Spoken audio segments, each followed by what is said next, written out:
This amnesty program, even with the use of the biometric system, will fail if the root causes of workers being made undocumented are not addressed.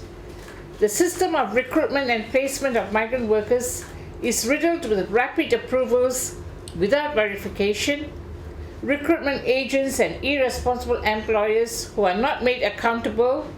Corruption still remains a strong factor, both in approvals and in investigation of visa manipulation. And to top it all, the Home Ministry has failed to develop a comprehensive policy on migrant workers as proposed by civil society and the trade union movement since 2007. The question that arises is whether this whole amnesty program is a way to make money. Who will make the money and for what purpose? Who are the 300 companies that have been approved and what criteria was applied in making the decisions?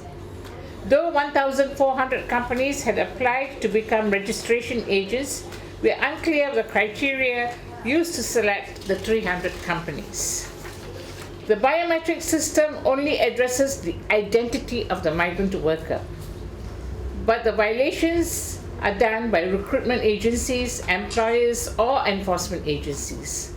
How will this process of using the biometric system address the root causes of the problem? Will not the Home Ministry, in its enforcement of the various acts, be victimizing the victim, that is, the migrant worker? Malaysia remains for the second year in the second-tier watch list in the US report on human trafficking. It is serious. In spite of enacting the Anti-Trafficking Persons Act and MAPO, which is the Malaysian Council for the Anti-Trafficking Program, printing out a national plan of action, we have not progressed in effectively addressing human trafficking in the country. One key factor is that the government is not taking action in the root causes of human trafficking in this country. The amnesty program needs more than the biometric system. The current government knows that the nation will continue to rely more and more on migrant workers in the years to come. Unless and until there is a strong political commitment to ensure protection of rights of migrant workers, stamp out the causes that fan and facilitate an environment for human trafficking, fraud and exploitation, the biometric system will fail as it did in 2006, where 300,000 Bangladeshi workers were brought in through the outsourcing system and the biometric system were used then. We therefore call on the Home Ministry to halt the amnesty program.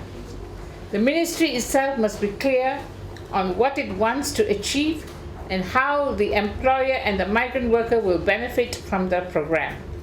Many small enterprises and businesses are finding it difficult to raise 80,000 ringgit or more to register 20 workers. The ministry must provide very clear guidelines to all on the amnesty program and ensure that it has the capacity to monitor the registration so that no one is cheated.